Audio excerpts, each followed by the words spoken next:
I am pessimistic. Oops. Optimistic. I am optimistic. Listen to this. I am perfectly aligned with my internal guidance.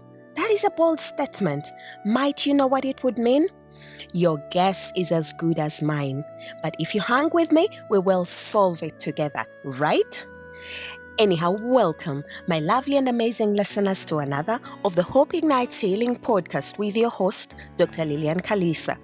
This is a space we speak everything holistic health and healing. And we are in the season this year where we're talking clean out. That is, we're cleaning out our minds, our bodies, and our spaces for holistic health and especially for finding healing. This week, we are making statements like, I am pessimistic. No. It is, I am optimistic. What is in that transition? Listen to this again. I am perfectly aligned with my internal guidance.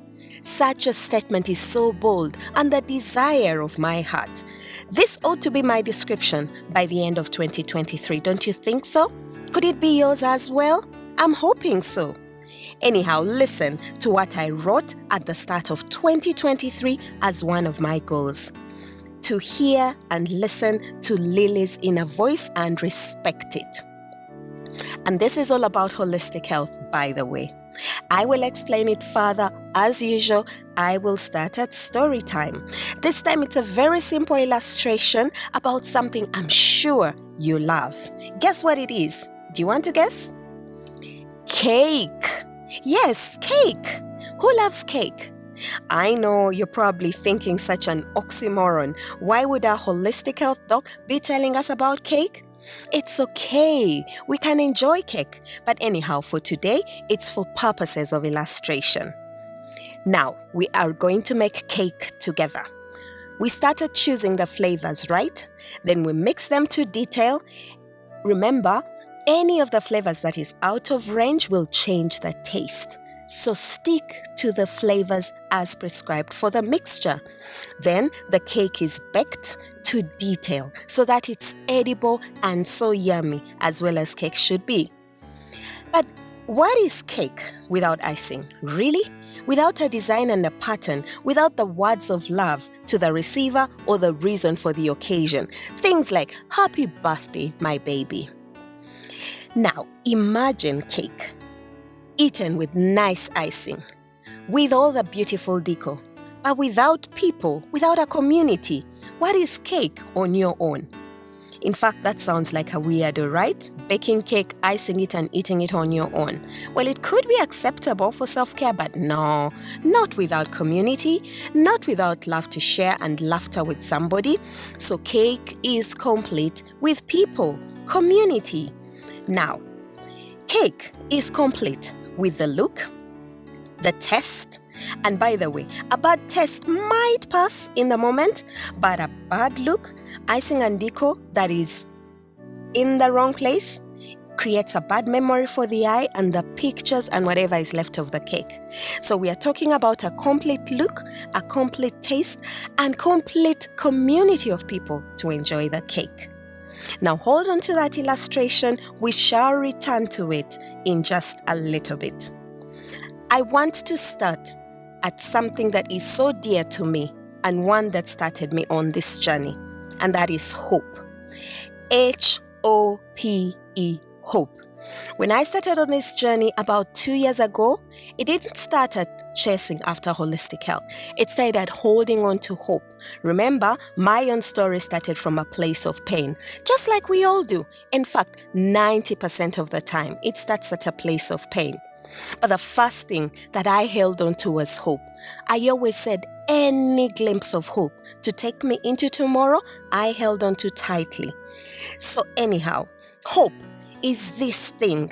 It's a highly possible thing that something good will happen. Having that possibility and that optimism that something great will happen. And I've mentioned optimism.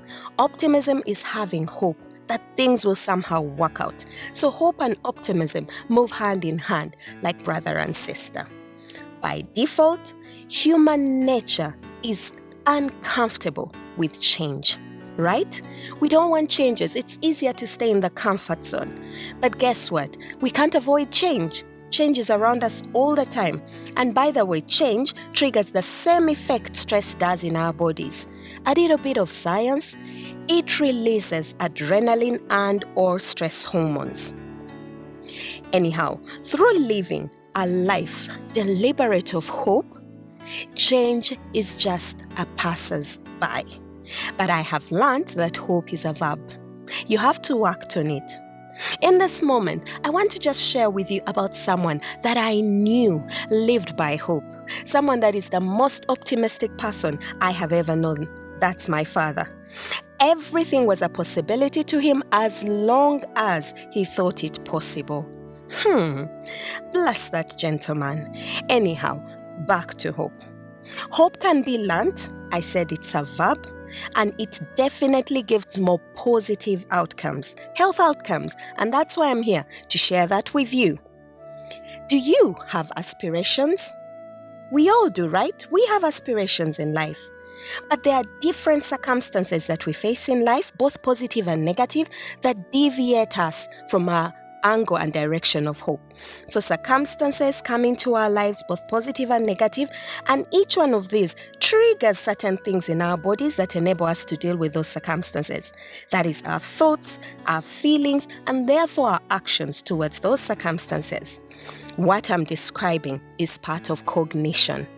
Cognition is that innate gift that we have within us to perceive knowledge, to perceive understanding. That is having attention, perception, the memory of the circumstance, and reasoning on how to go about it.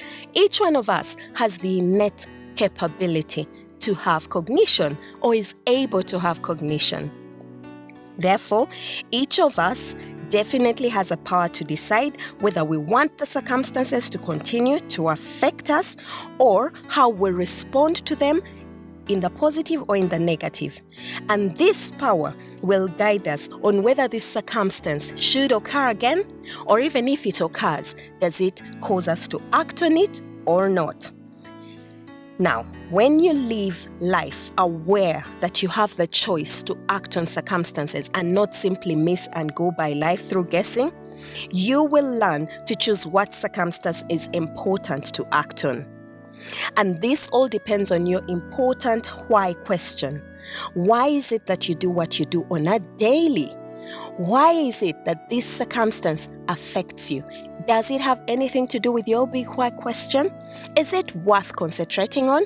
When you ask those deep questions, that circumstance, positive or negative, how does it deviate you from your core why question?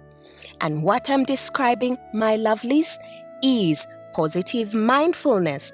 That is the act of mindful awareness of self. So you sit in that circumstance and gauge it in relation to your big why question. So by focusing back on that important why, this guides you through statements like I am ... we are ... So what is that big why? And aspiration again. That can guide you on what is important to focus on, even when there are opposing circumstances. And guess what? Even then, when they occur, because we can't avoid the negative ones, you will know that very soon you will return back to your default because you know your why question. And at this time, I want us to talk about the power and the positivity that comes from hope and optimism. The act of mindful awareness. What does it benefit us? 1, it enables emotional processing through the brain's limbic system. And without saying too much science, this is the area of the brain that regulates all our emotions, the emotional processing in our brains, including anxiety.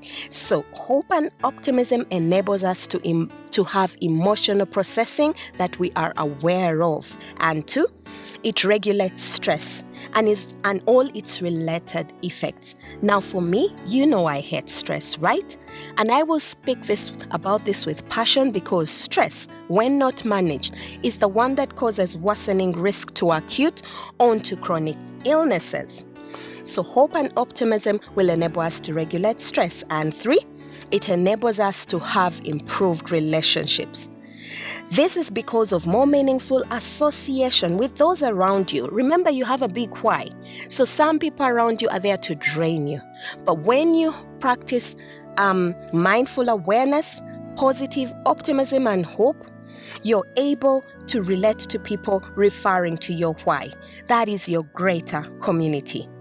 So for today, I want us to stop right there because there's a lot in there. And when we return, we are going to debunk more. Then how do we start to practice hope and optimism? But guess what? I will not leave you hanging. When you return, we have to finish eating that cake together, right? But for now, I want you to share in my borrowed affirmations. I've borrowed them from the affirmations app. And these are just to encourage us out of that negativity, using mindful awareness of self to walk into our hope and optimism. We're still on this journey, so join me. I am grateful for bad days. They make me appreciate the goodness and that I must return to it. I am a beacon of hope, love, and inspiration. Great things happen in my life. Well done. You have done well. Simply repeat that affirmation every day of this week. And when we return, let's eat cake together as we enjoy holistic health and healing. We are affirming that we are not pessimistic, but optimistic. Your host, Dr. Lilian Kalisa, here to add the glow to medicine, but above all, to cheer you on the journey of holistic health and healing. It's worth it. Take care of yourself. Bye-bye.